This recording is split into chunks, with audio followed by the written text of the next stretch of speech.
Olá, pessoal, sejam mais uma vez muitíssimo bem-vindos. Tema de hoje: crimes contra a administração pública. Lembrando que existem crimes próprios e crimes impróprios contra a administração pública. Qual a diferença? Primeiro que num crime funcional próprio, ele só vai ser crime quando e se praticado por funcionário público. O que significa isso? Que se nós retirarmos a elementar funcionário público, não vai restar crime algum. É o que a OAB gosta de perguntar, que é a chamada atipicidade absoluta. Não sobra nada de crime, certo?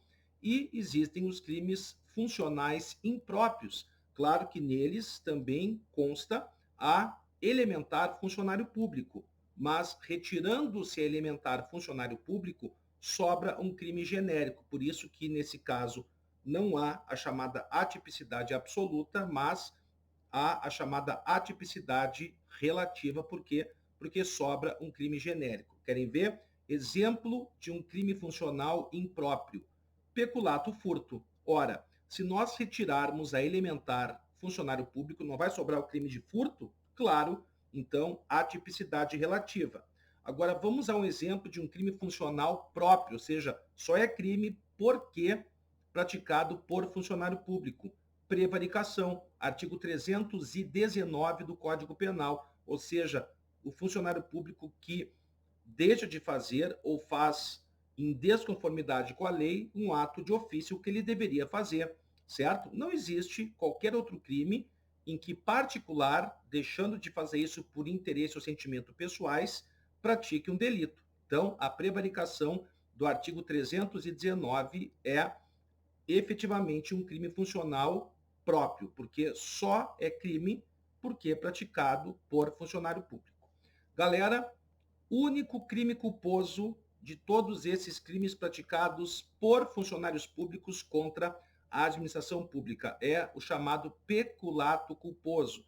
É aquele em que o funcionário público, por culpa, sei lá, ele esquece a porta da repartição aberta, ele dorme enquanto ele deveria estar, né, fazendo a vigilância da escola e, portanto, com a sua conduta culposa, ele permite que alguém, que outrem, servidor público ou não, pratique um crime. Então, cuidado, é o único crime culposo e, se reparado o dano, até antes do trânsito em julgado, certo? Da sentença penal condenatória, extingue-se a punibilidade.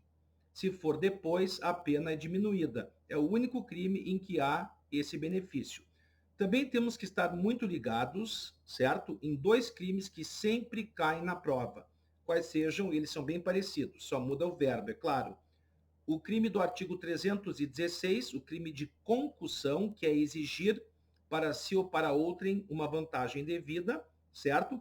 E, finalmente, né, agora com um pacote anticrime, a pena do crime de concussão foi efetivamente aumentada, porque antes a pena da corrupção passiva, que é o crime que a gente compara, que é o artigo 317, que é solicitar. Então, olha só, exigir, solicitar. Quer dizer, pela lógica, qual deveria ter a pena mais grave? Exigir e não solicitar. E aí consertaram, né, essa caca, esse erro, com perdão da palavra, e aumentaram, ainda bem, né, porque agora ficou algo bastante coerente, a pena da concussão. Cuidado que tanto a concussão como a corrupção passiva, galera, são crimes formais, ou seja, eles se consumam, no caso da concussão, com a mera exigência e no caso da corrupção passiva, com a mera solicitação. A obtenção da vantagem é mero exaurimento do crime. Então, o que a OAB vai perguntar sobre isso? Ela vai dizer que alguém, servidor público, um médico, por exemplo, que atende pelo SUS, combinou com uma parturiente lá um pagamento de 20 mil reais para fazer o parto. Aí ela diz, olha, hoje eu não tenho, mas daqui a 15 dias, né? Quer dizer, quando é que se consumou o crime? No momento da exigência, porque o legislador não está preocupado com o efetivo recebimento da vantagem devida. Então, ela marca lá para 20 dias depois, aí chama a polícia toda para fazer o flagrante. Não tem flagrante. Por quê? Porque o recebimento da vantagem devida, tanto na concussão como na corrupção passiva são mero exaurimento do crime. O que é exaurimento do crime? Crime consumado é mais ou menos assim, comparando, tá? Matei a barata, consumei.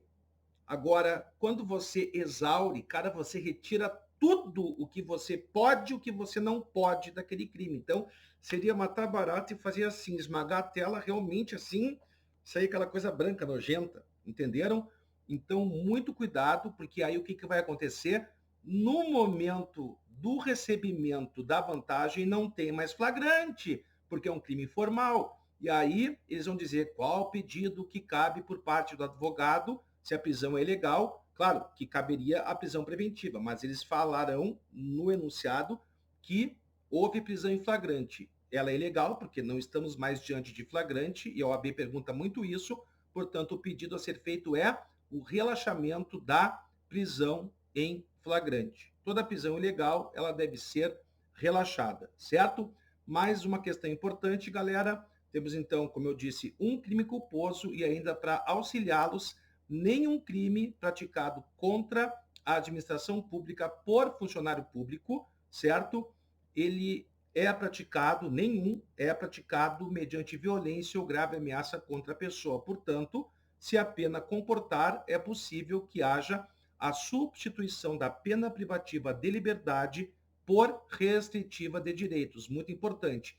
Liguem-se ainda no artigo 327 caput e parágrafos 1º e 2º do Código Penal, que traz o que? O conceito bastante ampliativo de funcionário público e o aumento de pena quando o funcionário público, é 1/3 o aumento da pena, ele efetivamente exercer cargo de chefia, cargo de liderança, cargo em comissão, claro, porque dele é muito mais exigível uma conduta diversa, ok? Isso, então, mais importante em relação aos crimes contra a administração pública e, claro, sempre são objeto de pergunta na OAB. Um beijo grande e até mais.